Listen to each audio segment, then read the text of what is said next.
Ah, yes. The victory horns, ladies and gentlemen. They sound for the first time in 2024, and they are sounding for Magomed Ankalaev, now unbeaten in 12 fights. The rivalry with Johnny Walker is over. Nasty knockout in round 2. Magomed Ankalaev says, I'm the guy. I want the title. Not tomorrow, not next week, not 6 months from now. I want it right now. And that's the statement he tried to make and did a pretty damn good job of doing it. As we welcome you to the UFC Vegas 84 live post-fight show here on MMAfighting.com. I am Mike Heck.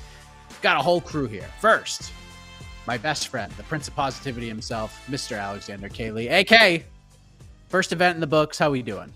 I don't know, but I tell you, first event, I got to throw a poll. I think we got to do the first poll of 2024. So, Mike, give me a second here. I'll have a poll for the people, and they'll let us know how we should feel after the first UFC event of the year.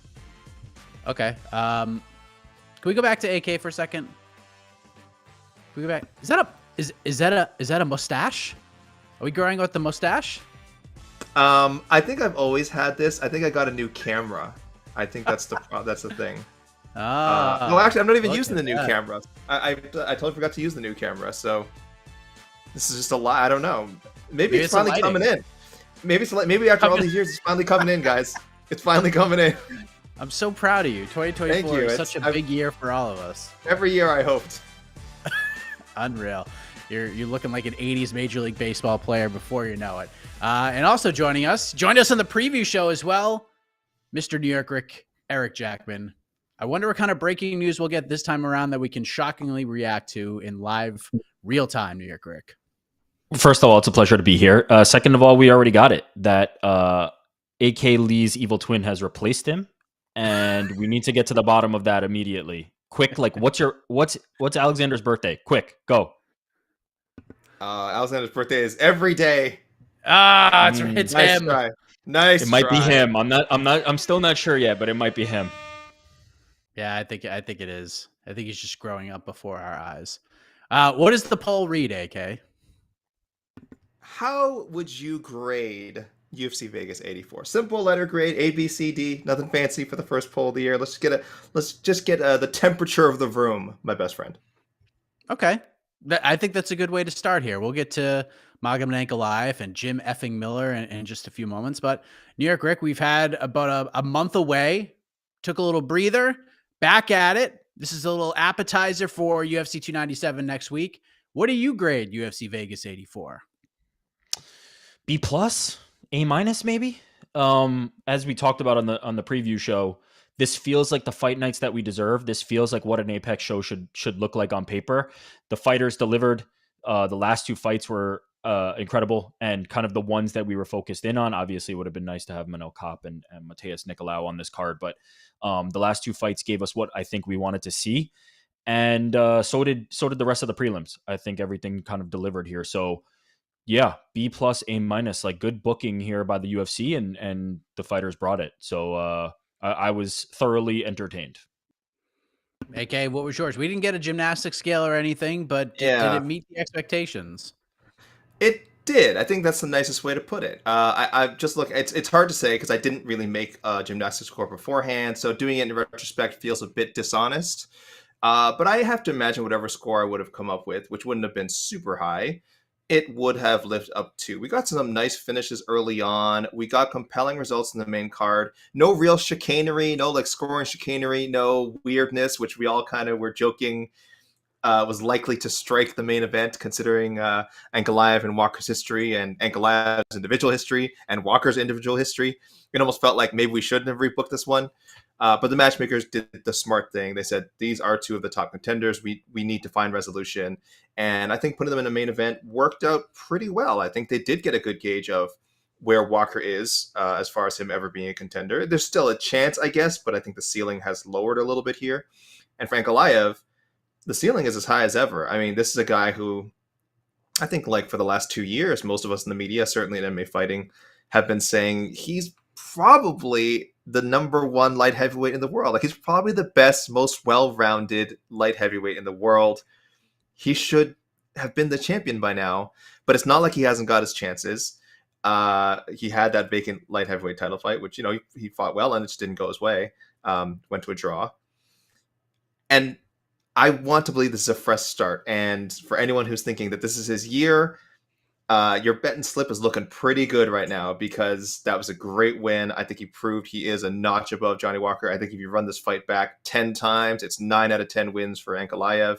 And I think whoever faces Ankalaev next, I mean, they might just be holding the belt for him, because he looks like the real deal, as he has for a while. Yeah, I think this is a solid B plus, like 87 out of 100. Pretty good. Pretty good.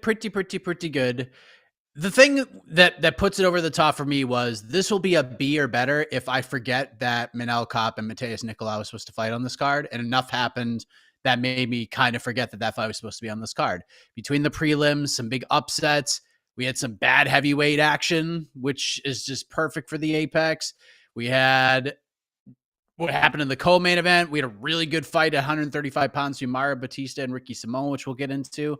I thought all in all, this is a great start to the year and makes me a little more excited for UFC 297. So, New York Rick, the big question we had, besides where does Manel Kopp go with the win before the weight miss, was, is there anything Magomed Ankalaev can do to get himself a title shot? Is there anything he can do to get Alex Pereira's attention? Is there anything he can do to leapfrog Jamal Hill and all the craziness at 205 right now? And a lot of us pretty much said, like, you go out there and you get an emphatic, brutal finish that might just get you there. But now that it's happened, New York Rick, is Magomed Ankalaev, is he next? Is Alex Pereira, is his next challenger going to be Magomed Ankalaev? Yeah, I mean, the moment it happened, I thought so. We've also seen Glover Teixeira come out on Twitter, or X rather, and say, great knockout, you're next. Or we'll see you next, or something to that effect. So yeah, I mean, it seems like he would be next. Again, the mystery around the timeline of Jamal Hill's return is kind of looming over this. But you can't do much better than that. In fact, you can't do better than that. He absolutely lanced Johnny Walker, and it was the best you could possibly do. So yes, I do believe he's next. Now, is it going to be a quick turnaround? Are they going to try and throw this on UFC 300 maybe? That I don't know. But I do imagine in this first half of the year that Magomed Ankalaev will get a title shot. Yeah. I feel like if they're going to do this, it's not going to be a 300. Because why? There's just no need. If you're going to go to Rio, at least that's the rumor and innuendo right now. If you're going to go to Rio a month later, you should probably save Alex Pereira for that card. Maybe do Pereira versus Ankalaev there. I think that makes perfect sense. But it all depends on what Pereira is doing and what his timeline is. And if he wants to wait for Jamal Hill, because if Jamal Hill is ready to fight in like July or August, maybe Pereira wants to wait for that. But he seems like a guy that wants to stay busy, AK. And look, we're going to do on to the next one tomorrow. So this question is going to relate to that. But look, we give spoilers all the time. I honestly feel like this is going to be the easiest on to the next one I have ever done. I already immediately knew where I was going with a lot of these fights. Are you going to say Magomed Ankalaev's next opponent will be Alex Pereira for the light heavyweight title? Am I going to say that on the show, my best friend? I'm trying to think, because I was like, I can't remember what I said when Khalil Roundtree got his last win. I remember there was a part of me campaigning, right? I was just like, just give him the Alex Pereira fight. Like, do it now. Like, what's a better time for Khalil Roundtree? But then Magomed Ankalaev puts this performance on. He's clearly ahead of Roundtree in the rankings. It would be, like, again, I wouldn't have a problem with it as a fight fan. I think there's a lot of great matchups for Alex Pereira, and him and Roundtree would be awesome. But it would seem pretty unfair for Roundtree to leapfrog Ankalaev. And also, if we're going by, who we think is the better fighter, I think most of us, I don't know, people in the comments tell me if I'm crazy, I think most of us feel, again, that Ankalaev is the number one, at worst, the third best light heavyweight in the world. He's just so good.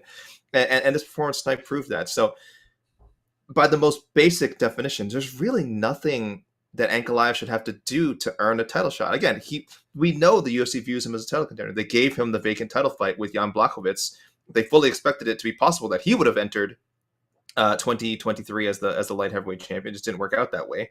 And I don't see why they would change their minds. Again, he has done nothing wrong. That little gaffe in the first Walker fight, I'm sure, was an annoyance, but nothing that should set his career back too far. So, Mike, I think when the show comes around, whatever I've said about who should be next for Pereira onto the next one episodes, I'll probably have to toss it out the window because it should be Ankalaev. I want to see that fight now, but there's a lot of options for Pereira, and I still think Izzy's out there too. I still think there's that Izzy wild card if he does decide to just come back and take this fight that Pereira has laid out for him. It's got to be very interesting to see how this all plays out. But if Pereira is ready to fight by June, then I think you have to throw Ankalaev in there. And I have to tell you, after watching Johnny Walker in that first round just kind of kick that lead leg over and over again, and Ankalaev was getting a little bit uncomfortable in there before he turned it on and got the knockout, the fight's a little more interesting to me. If Ankalaev starts tackling him, that's a different story. But if this is a mostly striking affair like we just saw here, it's an interesting fight. So good win for Ankalaev. I think he did everything he needed to do here to get himself into that position.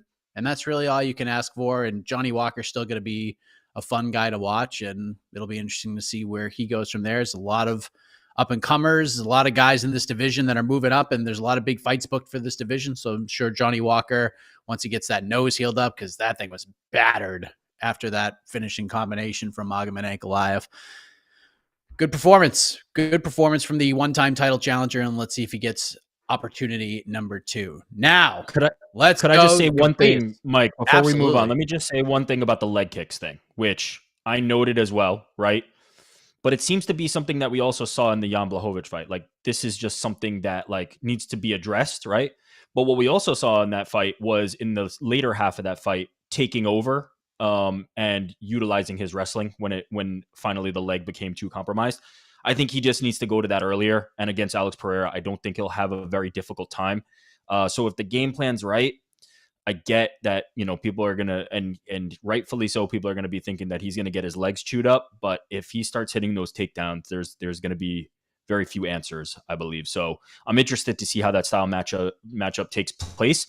But I do think like the idea that he's just going to stand for 5 rounds and kind of trade with Alex Pereira might not happen. I think he probably goes to that strategy sooner, and we've kind of seen him be able to shift away from that. So yeah, intriguing matchup though. I really enjoy that matchup. Oh, you're probably right. I mean, heading into this fight, I was just like, I kind of feel like I know how Ankalaev versus Pereira is going to go. It's kind of the way you said it. But again, like, Pereira is so good. Like, those leg kicks are so sneaky, and you can prepare for them all you want. You can prepare for them by trying to take them down and all that. And it doesn't really work because he just starts chewing you up quick. So I am intrigued. I'm more interested now after watching this fight tonight than I was heading in, but I still will probably lean Ankalaev if that's how the UFC goes with this. But we shall see how this all plays out. But Jim Miller, New York Rick, that Jim Miller, I'm telling you, this guy is a hero. He is a freaking legend. Unbelievable. Goes out there, dominates Gabriel Benitez, gets the face crank submission in round 3, and then he gets on the mic and he does the thing, New York Rick. He does the thing. Says Paul Felder, very respectfully, calls out Mr. Paul Felder, sitting right there. Paul is in a suit, big smile on his face. Apparently, he even went up and did a scrum with the media after the event, talking about the call out and him being interested in the fight and talking about what he needs to do. Then he called out Matt Brown. Love that call out as well. And then he just plays the gimmick to the 9s and calls out Brock Lesnar, just joking around. But everything about the fight, the performance, the mic work from Jim Miller, A+ performance. What else can you say about this man, New York Rick? Yeah, I don't have much more to say. Like, we heaped a ton of praise on him talking about this, the Iron Man streak that he's on right now in the preview show.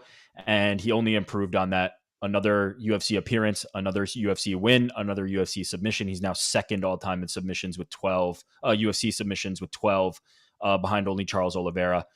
There's nothing the guy can't do. He's an absolute legend. And as you said, I think he aced the call out, right? You get the Paul Felder sitting right there call out. You get Matt Brown will be a fun fight if maybe Felder's not up for it. And you get the Brock Lesnar joke call out. Who knows, maybe it becomes a real call out. And I loved it. And by the way, I mentioned on that preview show, like I would assume that Paul Felder wouldn't try to like steal the shine away from him. I wonder why it was Bisping doing the post-fight interviews. Maybe they were anticipating that. And I was glad to see that he kind of just sat there, took it in, and then waited until the post-fight presser to kind of give his thoughts on that, to let Jim Miller have his moment. But I thought all the call outs were great. Everything landed. Jim Miller's the freaking man. I'd watch him fight, until UFC 400, 500, whatever he wants to do. I love Jim Miller. I loved everything about the call out. I loved sort of the 80s look at Paul Felder with the suit and the smile. Like, there can be no actual like UFC fight poster if they announce this fight. It has to be like an 80s sitcom poster where they're back to back, kind of like looking at each other, like in a goofy smile. That's what the fight poster needs to look like with those two guys, because it's got to be electric, and it's everything we could hope it could be. I mean, what a night for Jim Miller, AK. This guy is just unbelievable. I'm glad it ended up as the co-main event. That's the one good thing we got out of losing the Nicolau Cop rematch. It just feels right. It feels right for him to be in a co-main event slot, because we know he's not going to get a co-main event slot at 300. I mean, look at it, based on how the card is going, it doesn't even look like he'll end up in the main card of that, and that's fine. It doesn't matter. He doesn't need to be. Just being on 300 is going to be a big deal. 26 wins now in the UFC. 26 wins in 43 appearances. Insane. 40 lightweight appearances. 23 wins at lightweight, the deepest division in all of sport. Actually, I think I have that number wrong. 5 of his last 6. I mean, the guy just keeps doing it. New York Rick mentioned now, second only behind Charles Oliveira, the submission record. It is ridiculous. 40 years young. We don't know what the fight night bonuses are. I think he'll tie. Yes, we do. We got do. Him. Is he I one just of them? got him. Is he one of them? Yes, of course he is. Hit the music, Casey. Hit the music. We'll announce him real quick. I'll let you go ahead. Right. One James A10 Miller, Magomed Ankalaev. Yeah, love the name. Naturally. Yep. Bruno Ferreira with that nasty knockout of Phil Haas, and Marcus McGee, the All Violence team member in the bantamweight division. Those are your performance of the night bonuses. No fight of the night. Ricky Simone. I was going to say Simone and Batista probably deserved something there. Man, that was a great fight. Definitely could have been. Yep, definitely could have been. I mean, it's tough. There were a lot of really nice finishes here too. So I mean, for Gian Silva, if we're doing performance, I mean, counting from the entrance to the end, should have been that's a performance. Is that not the definition of a performance worthy? A performance bonus worthy performance? But yes, now officially, then Jim Miller with 14 fight night bonuses, which is tied with Cowboy Cerrone, behind only Joe Lazan, who's been holding on to that record despite not fighting for 3 years now. So pretty impressive. But Jim Miller's coming for it, man. Joe Lazan, if you're out there, you may want to campaign for that 300 spot. I don't know, stop this guy from getting your fight night bonus record. But just so much fun to watch. I know we're going to talk about Andrei Arlovski later, but it means a lot, I think, to see these guys competing on the same card. Number 1 and number 2, I believe, on the all-time UFC appearances list. It feels right. It feels right. And no, they didn't both get a win, and only one of them was in a fight that we'll want to be talking about 6 months from now. But it's still great to see. It's still great to see. But yeah, very happy for Jim Miller. It's a feel-good story. And I don't, again, that alone, I don't think you can make this card go lower than a B. I think that moment, it's a shame it's happening now because, well, you know what? Maybe there's better moments from Jim Miller had. I was gonna say that this could have been an end of the year good times list, but hey, the good times could just be starting for A10. Yeah, absolutely. Do you have a preference here, or does it even matter? Do you prefer Matt Brown or Paul Felder, or is it just flip a coin? I don't care. Let's just get one of these guys in there. It's Felder. It's Felder for me, man. It's got to be Felder.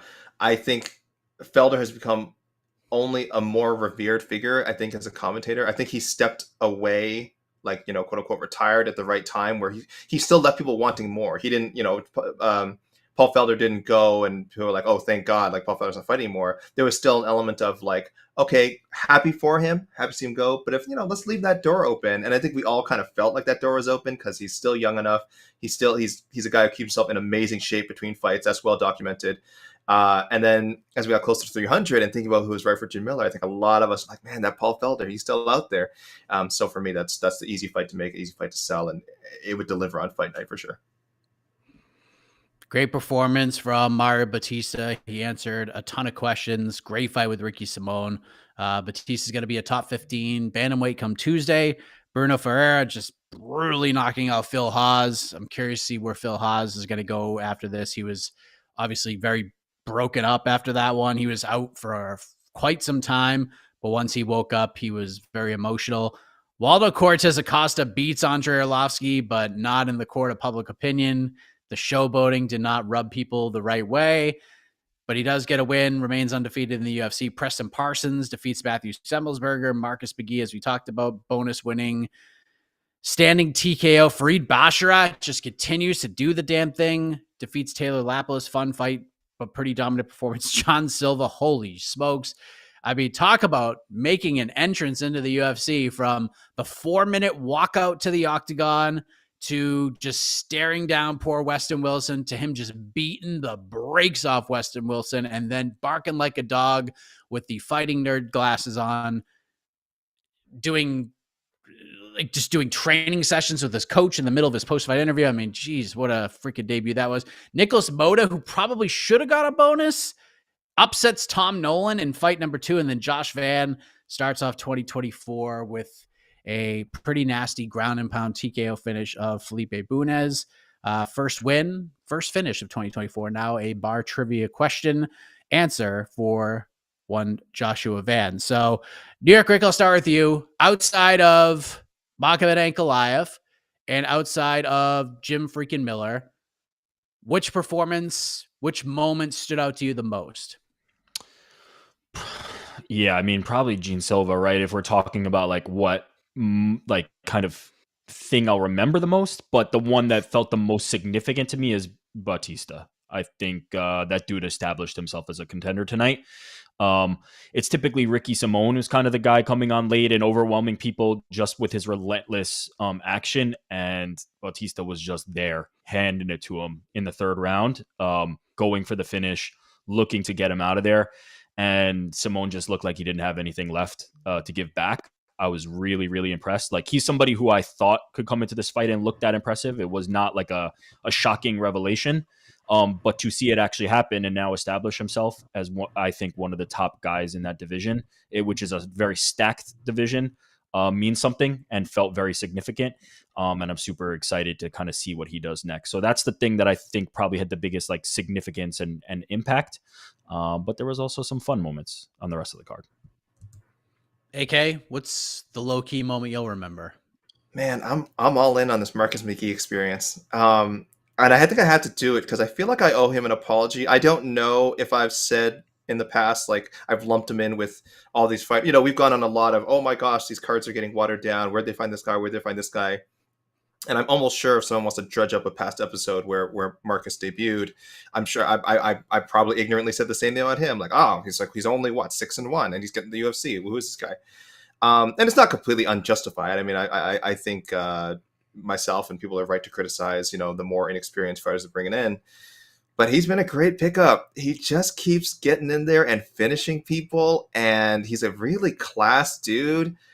He looks like he's been through it. Like he looks like a well-worn 33, but he's very fresh to us in the UFC. So I don't know. I'm not saying this guy's gonna be top 15, top 20 fighter. I mean, the opponents he's beaten so far, I think he'd be expected to beat. I don't know what the odds were with Gaston. I think Bolaños was maybe slightly favored, but this guy's a fighter, man. And all I could think of, because if anyone who's seen Gaston Bolaños fight before, is like he's such a skilled striker. What a great skilled striker. He should pick a guy like Marcus McGee apart, but Marcus is a very good striker himself, and also you could see he's, again, what we say when we describe someone who's the difference between a fighter and a martial artist. And McGee is a fighter, man. He's going in there to crack. He doesn't care if he gets hit. He's looking for a finish every time. More often than not, he's getting it. 3-0 in the UFC, 3 finishes. I think he's really one to watch in this division. If not a contender, just someone who I hope has a 20-fight run with the UFC and picks up all kinds of fight night bonuses. He's awesome. 3 bonuses too. 3 fights, 3 finishes, 3 Damn, bonuses. That's nice. Yeah, he was actually a pretty sizable favorite in this one. -2. Oh, he was. Okay. Was the close, but yeah, man, talk about kind of coming out of nowhere. Him and Fareed Basharat are 2 guys definitely to watch at 135. So let's bring in the baddest stash in MMA. I know, AK, you're vying for that title, but the man who owns the title right now is one Casey Leiden. Casey, the peeps, I'm sure, have some thoughts. They haven't been able to react to a UFC card in a few weeks, so let's see what the peeps have to say. Okay. First question. AK, you're doing the post show on your birthday. I mean, is it AK? Is it? I'm still not convinced, by the way. I gave you a layup to start. I'm not sure yet. This isn't even as bad. I think it's the new lighting and stuff because I've had worse facial hair. Yeah, get in there. I've had worse. Just the mouth. Just the mouth. I've had worse facial hair on the show before, but it does look particularly grody today. So, guys, I have UFC 270 next week. I will be people will be seeing this live. So get ready for that. Aha! I knew it wasn't him. I will be shaved by media day. I assure you. You know how I know? Because you said UFC 270. It's UFC 297. The real AK would have known that. You gave it away. The evil twin. We've discovered him. Finally coming out just so we can cover a UFC event. Emerging from the darkness from 2019 to cover a UFC event. Wait, this isn't the AK that canceled that UFC event? No, that's the other guy. That's the other guy. That's the good one. All right. Fair enough. That's a good one. All right. Well, thanks for showing up on your birthday. No problem. Let me read the poll. Let me read the poll real quick while I'm here. Let's just end that. It's got quite a few votes in already. I agree. 50% B, pretty strong. 50% B, and second place 26% C. I think B is right. B is solid. Nothing wrong with the B. Yeah. I got plenty of them in my life, and I think that people are.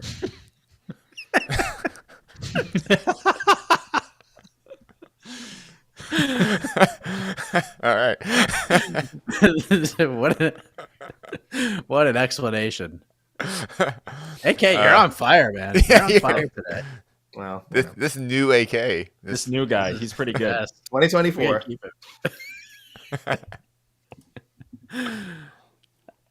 Question from Suave Rico Suave. Can see the UFC making Ankalaev versus Roundtree. Dana doesn't seem to like Ankalaev, and Khalil is on the rise. Feel like they're still going to make Ankalaev fight one more. Thoughts on this? What are the chances, AK, that the UFC says, you know what, let's give Khalil Roundtree his opportunity to get a title shot, and let's just do him and Ankalaev in what Dana will say is a number one contender fight? Do you think there's any chance this happens?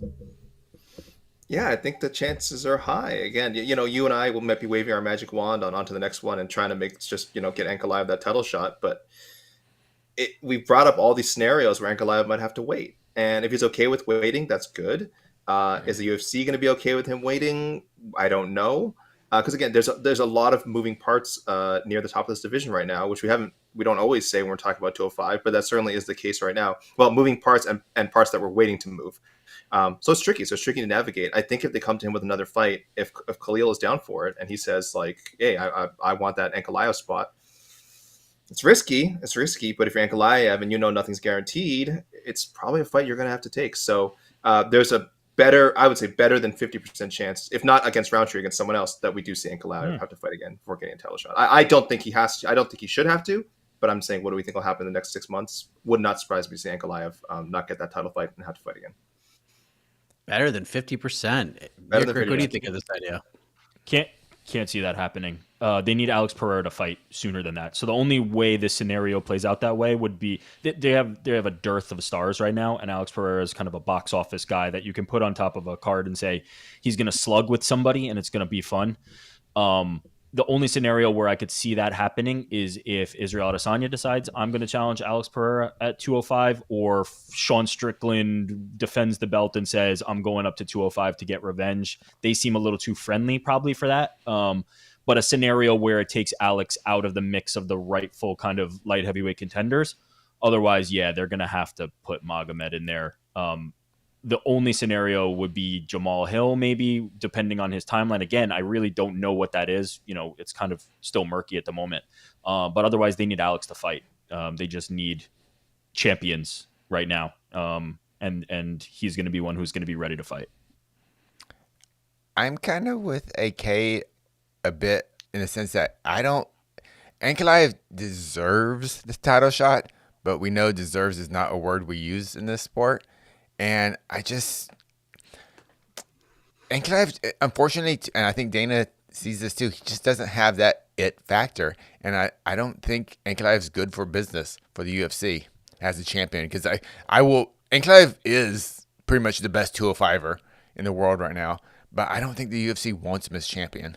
He wasn't the first option for the original title fight, so it was kind of just because they needed a title fight. And now that unless what Eric is saying, So- like they just have to get someone in there, then maybe if it's have to, kind of like how they had to get him they need him for that first title shot. But I just don't. I mean, even like I for as violent as he can be, there's a weird, like, I don't know.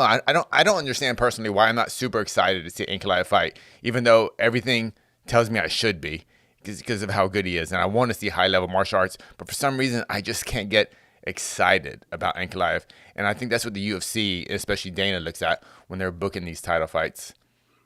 Does that make any I don't sense? think that makes a lot of sense. I don't think Okay. you're alone in that. Like, he can have first round, like he has some early rounds where he just does not look engaged, and he's kind of just like letting the fight play out and not aggressive and not putting his own pressure on. He doesn't have the kind of limited English that like a Habib and an Islam have, where they can kind of talk a little bit of shit. Like, he just doesn't have any of that. He's kind of just this guy who shows up and fights, and sometimes it's kind of unimpressive until it's impressive, which I would say this fight was. Like, Johnny Walker was kind of just standing there in front of him waiting to be hit, and then all of a sudden something happened. The problem is, what do you do with Alex Pereira then? If it's not Ankalaev, like what is Alex doing? You can't kind of fridge him and shelf him while you're waiting for Ankalaev and Roundtree to kind of settle that contendership. So I think he almost gets it just because he's the guy. He's the guy. The timing is perfect for him. The timing essentially. works out, Yeah, and it's a Alex timing will thing. get a fight, and he's in there. But I don't think you're wrong. I definitely don't think they're dying for Ankalaev to be the champion. Yeah. Although I will say, I do think in the vein of Islam and Habib, once you start getting like championships, title defenses, and you start to show the dominance, and that becomes the calling card, I think people kind of get on the bandwagon. And I could see a world where all of a sudden he's the 205 champion for quite a bit, and he becomes one of those guys. Now, I don't think he'll ever be Islam or Habib. I think that's kind of a special thing. But I could see a world where he gets that kind of aura of invincibility all of a sudden. But man, you're right. Like, he's not like thrilling at times. He is prone to inactivity in fights, and it can look weird at times. Yeah, Whereas like, Habib and Islam are wood chippers. They're coming out to dominate you from moment one to just put you through the ringer. So yeah, there's some oddness to it. It's a weird. I don't have a hard time explaining it. Like for you guys, like personally as fans, when you were watching this knockout, I feel like most main event knockouts, we all kind of jump up and go, "Whoa, holy crap!" And for this one, I was kind of like, "All right, cool, wow." I don't know. Maybe that was just me. Maybe it was just kind of the long night. I don't. What does Ankalaev need to do to get that kind of star? I don't know. Learn English, I mean- the tiniest bit, the tiniest bit of English. Is that all That it is? would Just those That's kind it. of like when Triple G had his big run, Yep. he was just like 4 Big words, drama big, show. big drama show, big drama. He just needs that phrase. That's it.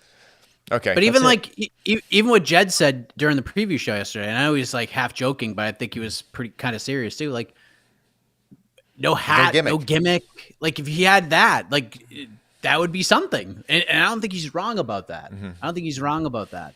Honestly, like, we can even look. Sorry, Mike, I don't know if I cut you off there, but I was just going No, to you're say, good. look at kind of what Merab Dvalishvili is doing on social media right now. Like, he's kind of this guy who really didn't have much of a personality, sitting around just racking up wins, but now he's kind of showcasing, I can be a little bit funny, put in these positions. Maybe it's not even his brainchild. Maybe somebody has kind of put this in front of him, but you just need that. You just need the tiniest bit for people to kind of figure out how to interact with your personality and support you. Then sometimes you get a guy like a Rafael Faziev who's like kind of low-key funny and you didn't know it, and then all of a sudden he's like hilarious. Or even Apollo Costa, who was a silent mannequin for the beginning of his career and now is like a Twitter darling. So I just think he needs to develop a little bit of his personality, let people see who he kind of really is, and then the wins getting racked up kind of just solves all things. But we need something by way of personality. It can't just be this like blank canvas. Yeah. He has no power here, like zero power in this whole entire situation. He needs Alex Pereira to say, okay, I'm fighting in May. And then Ankalaev gets his title shot. If Alex Pereira is not interested in fighting Magomed Ankalaev, the UFC ain't going to shove Ankalaev down Pereira's throat by any stretch of the imagination. They'll say, Mr. Pereira, what do you want? Well, if Jamal's going to fight in July and August, I'll just wait for that because that's going to be a way bigger fight.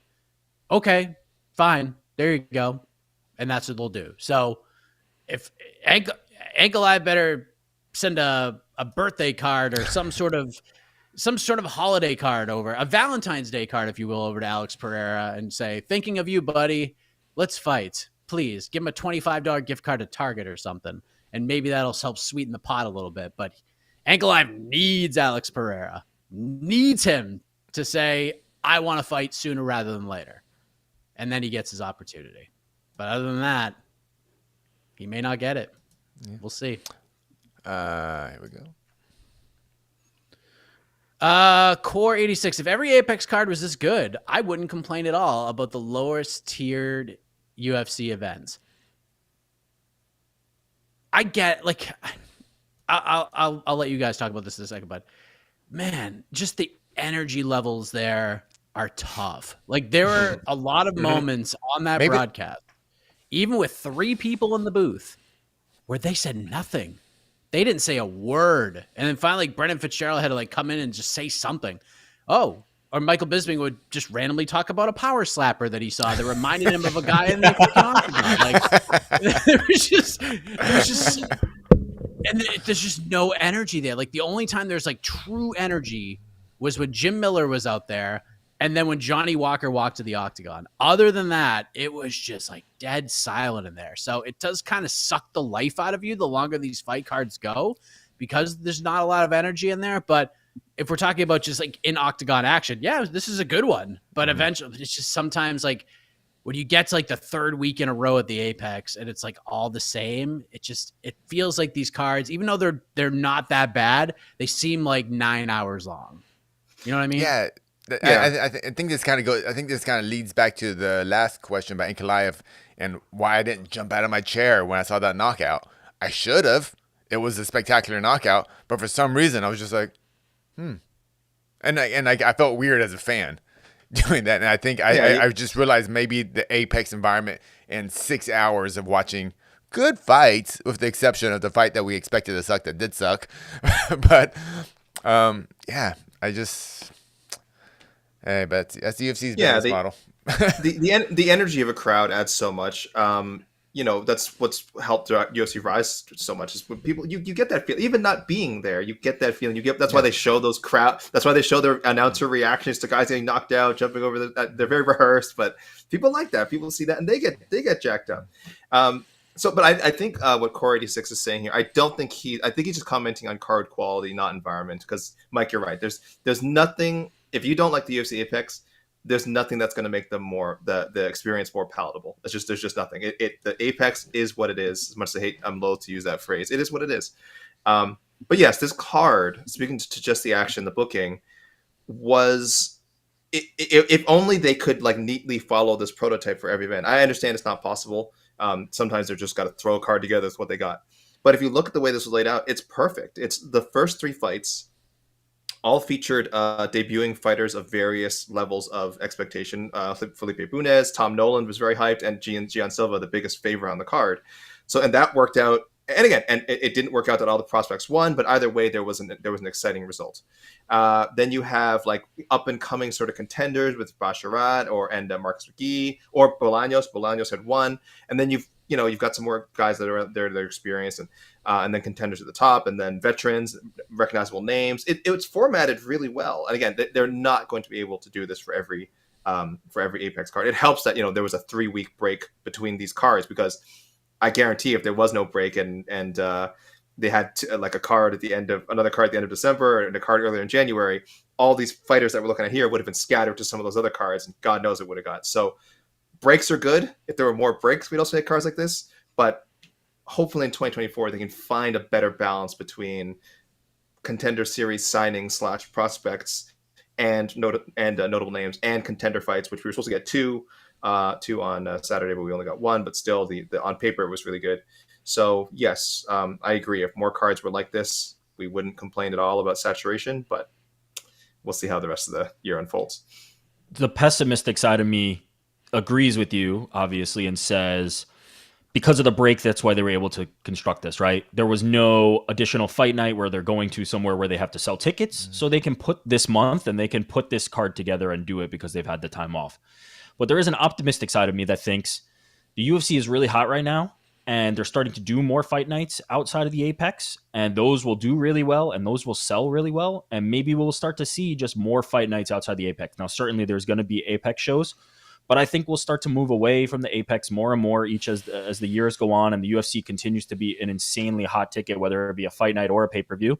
And then maybe we see the card quality increase a little bit. But from a roster construction perspective, they've cut out the middle class. And so we're really, looking at the top end guys and girls and the bottom end guys and girls. And so it is hard to do an Apex card like this every so often. It's more likely to be a lower quality. We did get kind of lucky in that sense. Yeah. Question. I don't watch the Contender Series that much, but the Contender Series is the Apex. Does it feel this flat too, or why is it different with the Contender Series? It's or maybe it does feel this pretty flat. It's similar. Okay, I'm just. I think the difference in the Contender Series for my mind and from a viewing experience is it's 5 fights and it moves really quick. There's no packages. There's no commercial time. It is fight after fight after fight. So you don't really get a time to settle into it's really quiet in here. It's been a long time between these fights and now this one's not so exciting and I'm kind of losing interest. It really just moves pretty quick, which is nice and good. But it feels just as flat. I'll be honest. Okay. Like it's not a hugely different experience. Okay. But it's just shorter. Like these are long nights and we're just sitting here in the Apex with the silence and the 5 people in the crowd. So it can drone. Yeah. Okay. Cool. And you want to know what else feels different about the Contender Series? Dana White actually goes to those fights. Wasn't at the Apex tonight. Probably won't be there February 3rd either. It's right in the title. That is insane. Wait, so Dana White doesn't skip Contender Series cards, right? No, but he'll skip. That's the whole gimmick. Dude, he went to the there's a picture of him on social media of him at the Peloton building flipping it off. That's what he did tonight. Priorities, man. Priorities. Jesus. That is crazy.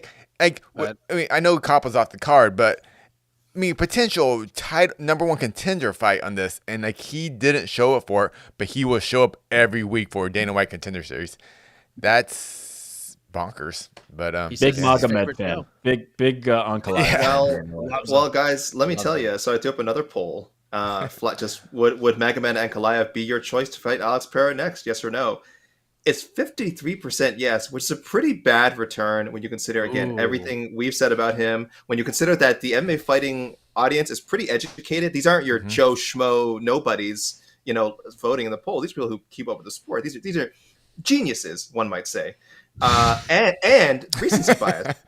Recency bias should favor Ankalaev. People literally just saw him score a highlight reel knockout of Johnny Walker. So I would expect this to be at least 65% Ankalaev, just because we just saw him. How can you not make him your choice? But only 53% with quite a few votes in. So man, maybe there's something to him just not having a poll. Yeah, I was like someone. Yeah. It's not a good number. It's not a good number. Ankalaev is the most boring option for Alex at 300. Bummer. But he has more ball. That's if we don't know what's going on with Alex Pereira. We have no idea.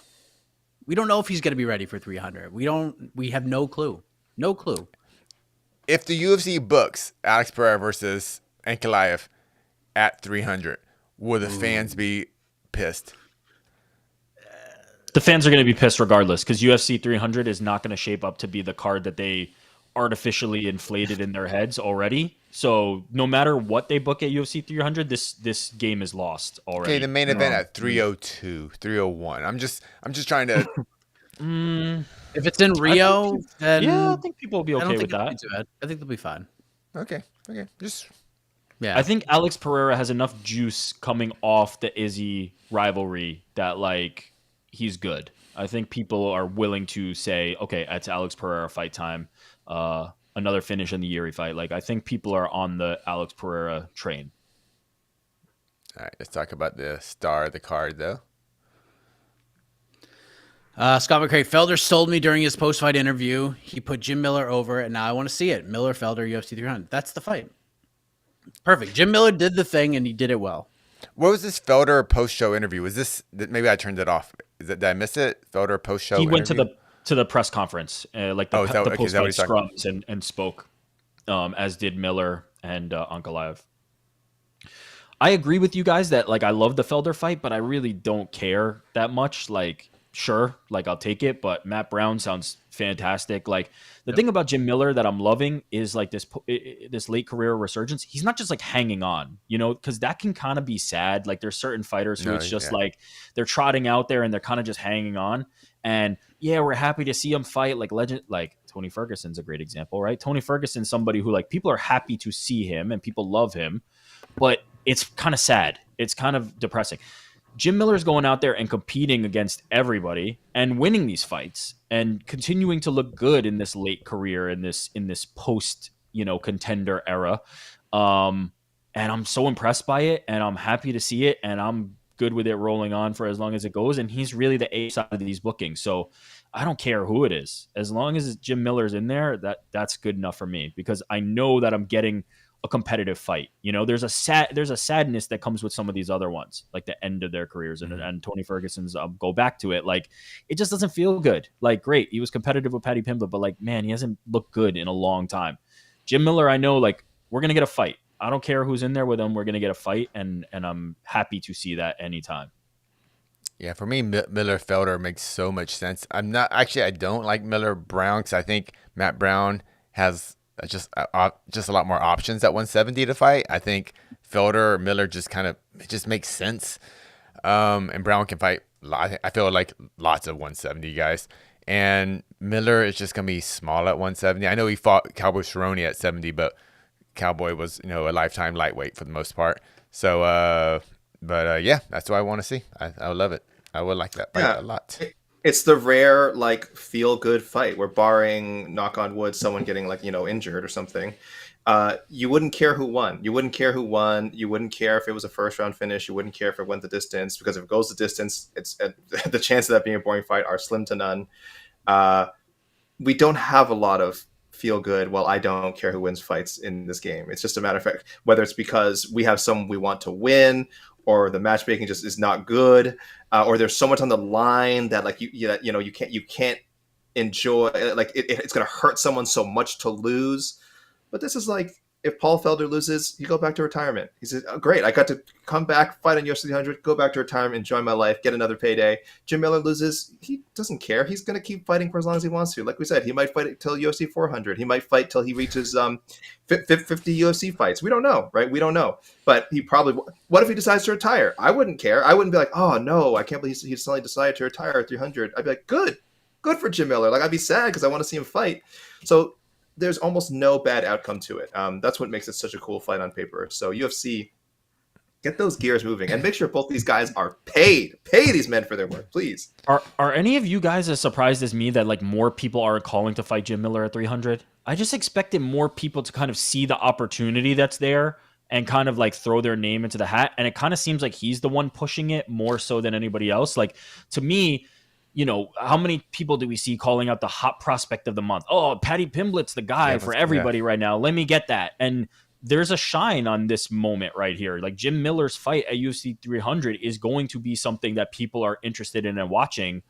If I was some guy, I would have been pushing way harder for this opportunity. Shoot your shot. Maybe Miller turns it down. Maybe Felder's the fight to make. But, like, I haven't heard anything yet really from anybody notable. I haven't heard. We're not seeing a lot on X right now. Maybe there's still time before UFC 300. But if I was somebody who wanted to make a stamp right now, I'd be calling him out every day on social media. Like, look for this opportunity. This is going to be a spotlight fight.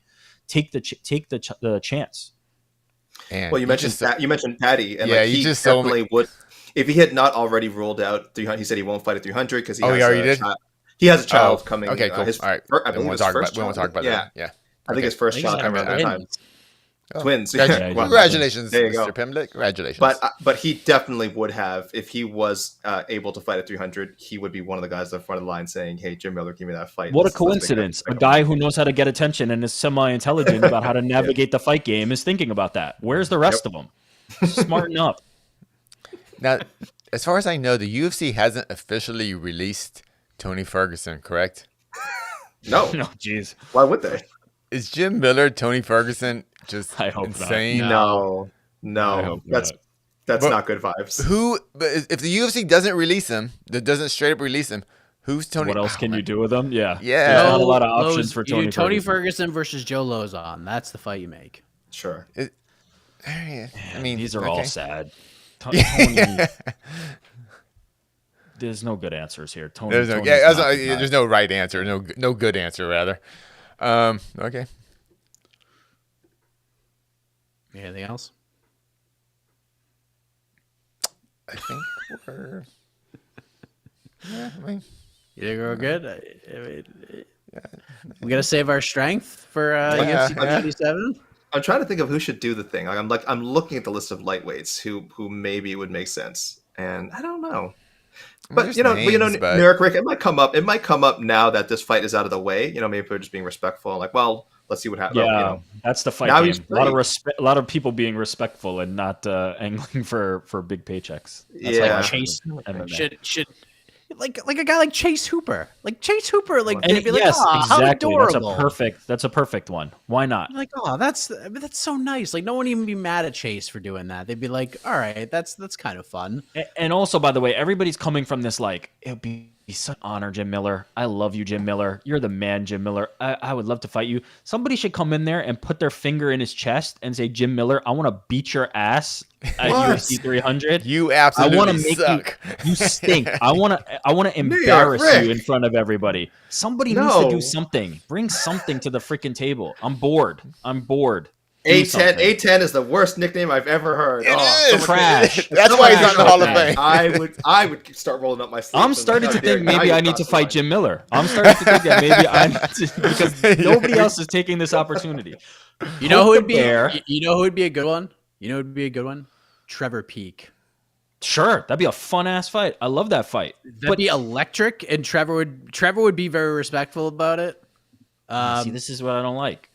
But who's like, I don't know that, you know, that. maybe John Silva just wants to move up to 155 just for that sole purpose. I think he would go up and probably like slap Jim Miller across the face. It would take him 4 minutes to get to Jim. He would walk real slowly to get there, but he'd probably do it. We all love Jim Miller. Nobody's not cognizant of that fact. Everybody loves Jim Miller. It's hard. It's impossible. But like, be different. Figure like, even if you don't get this opportunity, you'll get some attention for that idea. Like, do something. Just put the thinking caps on and figure this out. Who is gonna? But put Paul the Felder's a finger good in the fight. chest? Oh, I love it. Who's gonna put the finger in the chest of one Jim Miller? Maybe we'll find out this week. Who knows? So yes, we are officially on the road to UFC 297. We have one more stop. That's with AK and I tomorrow. We'll do a little bit of matchmaking on to the next one. You can hear that on the MMA Fighting Podcast Network. We have Jose and my best friend, Alexander K. Lee, boots on the ground next week in Toronto, Ontario, Canada for UFC 297. Sean Strickland, Dricus du Plessis. I'm sure this is going to be a really interesting fight week, my friends, between Media Day, those two guys at a press conference. I'm sure they're going to face off multiple times. But I know what AK's main event is, and it ain't Sean Strickland versus Dricus du Plessis. It is Mayra Bueno Silva versus Raquel Pennington for the vacant UFC Women's Bantamweight Championship of the universe. AK, 1 to 10, excitement levels to crown a new Women's Bantamweight champion. 10 out of 10. 10 out of this fight alone is elevating this card. We will finally, guys, the days of Rousey, Misha Tate, Holly Holm, Amanda Nunes, all that. Listen, that's in the past. We got to accept that. It's time. It's time to move forward. It's time to move forward and crown a new bantamweight queen. Let me recreate the pose.